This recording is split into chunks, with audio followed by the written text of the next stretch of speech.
Good morning. AHDP secondary training को introductory veterinary pharmacology के तहत एंटीबायोटिक्स की कार्य प्रणाली एवं उसकी खुराक डोज के प्रारंभिक ज्ञान के बारे में अपने आज अध्ययन करेंगे। एंटीबायोटिक्स, इनको कीमोथेरेपी भी कहते हैं। एंटीबायोटिक पशु के शरीर में जीवित सूक्ष्म जीवों को उनके उत्पाद को नष्ट करना या उनको वृद्धि को रोकने का कार्य करती हैं। एंटीबायोटिक संक्रामक रोगों के इलाज में काम में आती हैं। रोगों के सूक्ष्म जीवाणुओं माइक्रोऑर्गेनिज्म को ये मार देती हैं, लेकिन होस्ट को किसी प्रकार से नुकसान नहीं पहुंचाती हैं। एंटीबायोटिक पशु के शरीर में दो प्रकार से कार्य करती है। जैसे या तो ये रोगाणुओं को शरीर में नष्ट करती हैं, बैक्टीरिसाइडल का कार्य करती हैं, या रोगाणुओं को वृद्धि को रोकती हैं, लेकिन होस्ट को किसी प्रकार से नुकसान नहीं करती, बैक्टीरिया का कार्य करती हैं। एंटीबायोटिक का वर्गीकरण औषधियों की सांद्रता पर आधारित या औषधियों की कार्यशीलता पर आधारित, औषधियों की कार्य करने की क्रियाओं पर आधारित, रासायनिक संरचना पर के आधार पर इसका वर्गीकरण किया जाता है। औषधियों की सांद्रता कंसंट्रेशन पर आधारित में या तो ये रोगाणुओं को नष्ट करती हैं या रोगाणुओं को वृद्धि को रोकती हैं।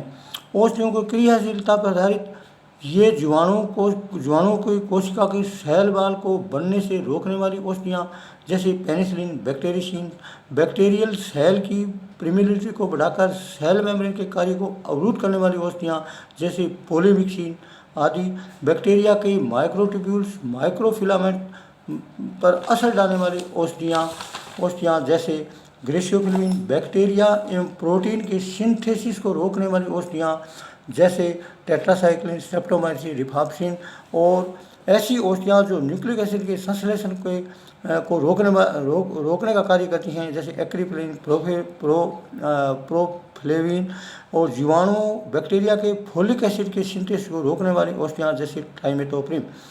कार्य करने की क्रियाओं पर आधारित बेस्ड ऑन स्पेक्ट्रम एक्टिविटी के आधार पर इन एंटीबायोटिक्स को नैरो स्पेक्ट्रम और ब्रॉड स्पेक्ट्रम पर वर्गीकरण किया जाता है। नैरो स्पेक्ट्रम ये औषधियाँ कुछ सूक्ष्म जीवाणुओं पर असर करती हैं। ब्रॉड स्पेक्ट्रम ये औषधियाँ ग्राम पॉजिटिव ग्राम नेगेटिव दोनों पर असर करती हैं, जैसे tetracycline, ampicillin, chloramphenicol, gentamicin. Gram positive सूक्ष्म जीवाणुओं पर असर डालने वाली औषधियाँ जैसे पेनिसिलिन, बैक्टीरियसिन, विनोमाइसिन।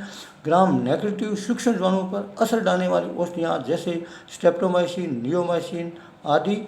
रासायनिक संरचना पर आधारित बेस्ड ऑन केमिकल स्ट्रक्चर पर भी ये दो प्रकार की होती हैं, बैक्टीरिसाइडल एंड बैक्टीरियोस्टैटिक। बैक्टीरिसाइडल ये सूक्ष्म जीवाणुओं को नष्ट करती हैं, जैसे पेनिसिलिन, टाइमेटोपिन, बैक्टीरियसिन, नाइट्रोफिराजोन आदि। बैक्टीरियोस्टैटिक एक सूक्ष्म जीवाणु को वृद्धि को रोकती हैं या रोकने वाली औषधियाँ हैं, जैसे टेट्रासाइक्लिन, क्लोराम्फेनिकोल, ट्राइमेथोप्रिम एवं इरिथ्रोमाइसिन। इसी प्रकार से एंटीबायोटिक सूक्ष्म जीवों के विरुद्ध कार्य करने के आधार पर भी इसका वर्गीकरण किया जाता है, जैसे बैक्टीरिया के विरुद्ध कार्य करने वाली एंटीबैक्टीरियल, फंगल के विरुद्ध कार्य करने वाली एंटी फंगल, वायरल के विरुद्ध कार्य करने वाली एंटीवायरल एवं प्रोटोजोन के विरुद्ध करने वाली एंटोप्रोटोनल एंटीबायोटिक्स हैं। एंटीबायोटिक्स के विपरीत असर क्या हैं? एंटीबायोटिक पशु के शरीर में सीधा विषाक्तता का कार्य भी कर देती है, डायरेक्ट होस्ट टॉक्सिसिटी कर देती है।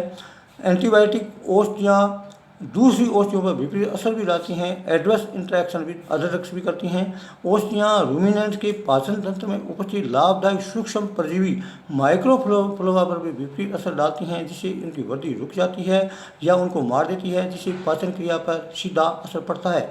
एंटीबायोटिक जीवाणु सूक्ष्म जीवाणुओं में औषधि की प्रतिरोधक क्षमता ड्रग रेजिस्टेंस को भी पैदा करती हैं।